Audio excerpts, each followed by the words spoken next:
Hello friends, CKD stock market news channel में आप सभी का स्वागत करता हूं। चैनल पर पहली बार विजिट करें तो चैनल को सब्सक्राइब कीजिएगा। मेरे मित्र, क्वांट एएमसी और सेबी से रिलेटेड बहुत सारे केसेस आपने सुने होंगे कि जो फ्रंटलाइन केस चल रहा है वहां पर अगर आपको पता होगा कि लोग डर रहे होंगे कि यार क्वांट एसेट मैनेजमेंट कंपनी के अंदर मेरा भी पैसा डला हुआ है। बात करेंगे क्वांट के कौन कौन से म्यूचुअल फंड्स अभी तक चल रहे हैं और इतनी बड़ी एएमसी होने के बावजूद भी अगर सेबी ने अगर कुछ इनसे डॉक्यूमेंटेशन मांगा है तो डेफिनेटली क्वांट एएमसी भी उनकी जांच को पूरा करने के लिए पूरा सहयोग देगी। और जैसा कि क्वांट ने सभी जो भी म्यूचुअल फंड धारक थे क्वांट के, सबको उसने मेल भेजा हुआ है कि फ्यूचर को देख करके हम कोई यहाँ पर बातचीत नहीं कर सकते हैं, क्योंकि सेबी के रेगुलेशंस के तहत उनके हाथ बंधे हुए हैं कि इन्वेस्टर को फ्यूचर ओरिएंटेड प्रॉफिट के बारे में नहीं बताया जा सकता है। पर उन्होंने इतना भरोसा दिलाया कि जितनी बड़ी एएमसी है तो डरने वाली बात है नहीं। अगर मैं ओवरऑल फ्रंटलाइन केस से रिलेटेड बात करूं कि अगर सेबी को वाकई में लगता कि यहाँ पे कुछ गड़बड़ी है तो अभी तक क्वांट एएमसी के फंड को सीज कर चुका होता।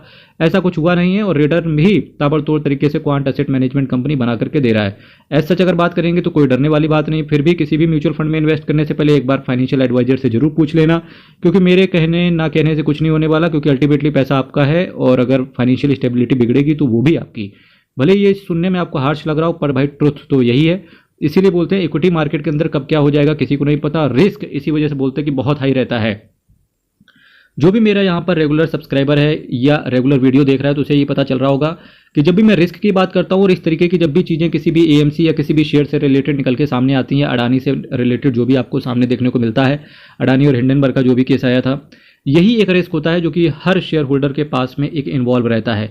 इसीलिए बोलते हैं कि इक्विटी मार्केट में रिस्क तो है पर जी हाँ, आपका रिटर्न भी बहुत तगड़ा है। अगर मैं यहाँ पे बात करूँ कि क्वांट एएमसी से रिलेटेड कौन कौन से फंड्स हैं जो चल रहे हैं, क्वांट एक्टिव फंड की बात करेंगे तो ये एक मल्टी कैप कैटेगरी का फंड है। बहुत ही धमाकेदार रिटर्न इसने डिलीवर करके दिया है। क्वांट क्वांटामेंटल फंड की बात करेंगे, क्वांट ईएसजी फंड की बात करेंगे, क्वांट लिक्विड फंड की बात करें, क्वांट स्मॉल कैप फंड ने तो ताबड़तोड़ तरीके से रिटर्न बना के दिया है। क्वांट मिड कैप की बात करेंगे तो ये भी मिड कैप कैटेगरी में one of the best mutual fund की कैटेगरी में आता है। क्वांट फ्लेक्सी कैप की बात करेंगे, पराग पारिक फ्लेक्सी कैप को ले लो, क्वांट फ्लेक्सी कैप को ले लो, मेरा एसेट के फ्लेक्सी कैप को ले लो, एचडीएफसी के फ्लेक्सी कैप को ले लो, एसबीआई के फ्लेक्सी कैप को पकड़ के चलो। कुछ बेहतरीन फ्लेक्सी कैप कैटेगरी के म्यूचुअल फंड है, पर पराग पारिक की तो बात अलग है। क्वांट ईएलएसएस फंड की बात करेंगे, वहीं पराग पारिक के ईएलएसएस फंड को देख लो या मेरा एसेट के टैक्स सेवर फंड को देख लो, तो ये कुछ ईएलएसएस कैटेगरी में बेहतरीन म्यूचुअल फंड है। क्वांट के इसमें जितने भी फंड चल रहे हैं, अगर आप other asset management other AMC से कंपेयर करेंगे क्वांट के एएमसी के किसी फंड को, तब आप ये पाएंगे कि क्वांट भी भाई बहुचर्चित एएमसी के फंड्स में से ये भी बहुत बड़ा और बहुत बढ़िया स्थान रखते हैं। यानी कि रिटर्न भी अच्छा डिलीवर करके दे रहे हैं, एक्सपेंस रेशियो भी इनका कंट्रोल में है। और बस इनका एग्रेसिव रिटर्न देने का सिर्फ एक तरीका है कि ये एग्रेसिव शेयर्स के अंदर पैसा डालते हैं। यानी कि जहां इनको दिखता है मोमेंटम बहुत अच्छा है जिस शेयर में, वहां पैसा डालते हो, जहां इनको मोमेंटम कम दिखता है उससे ये पैसा निकाल लेते हैं। यही रीज़न है कि क्वांट एएमसी से रिलेटेड जितने भी फंड्स हैं इनका जो टर्नओवर रेशियो है वो बहुत ज़्यादा है।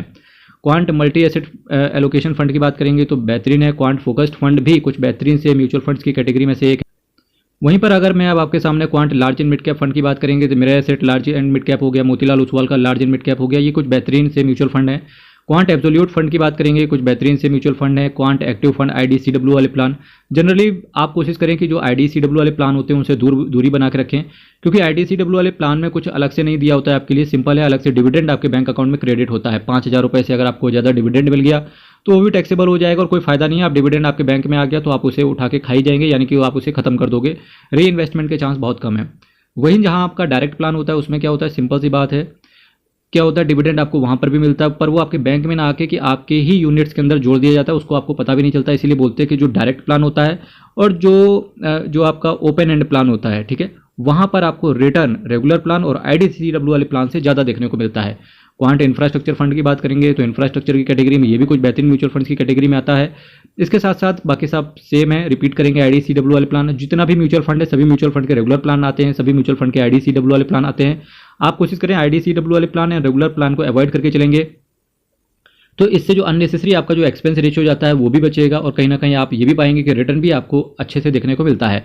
पर जी हाँ, हर चीज़ का एक बैकड्रॉप होता है। बैकड्रॉप ये है कि जो आईडीसीडब्ल्यू और जो रेगुलर प्लान के अंदर है इसमें आपको एक आप बोल दें कि म्यूचुअल फंड डिस्ट्रीब्यूटर मिलता है जो कि आपके पैसे को अल्टीमेटली मैनेज करके चलता है कि किस म्यूचुअल फंड अच्छा रिटर्न दे रहा है, कौन सा खराब देके चल रहा है।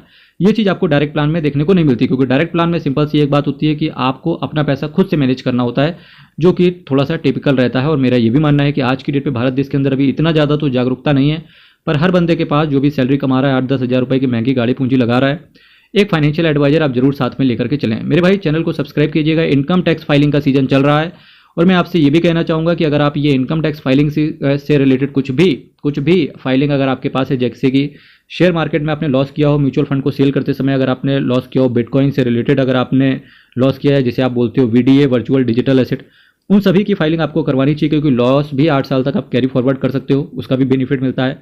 हाउस प्रॉपर्टी में अगर आपका लॉस चल रहा है उसका भी रिटर्न फाइल करना चाहिए, और जनरली मैक्सिमम लोग सैलरी एम्प्लॉय होंगे ही, तो उनको भी रिटर्न फाइल करना होता है। हमारे पास जो अभी इसमें करंट में बहुत बेहतरीन स्कीम चल रही है, लिमिटेड पीरियड के लिए 399 रुपये से प्लान स्टार्ट हो जाते हैं इनकम टैक्स फाइलिंग के।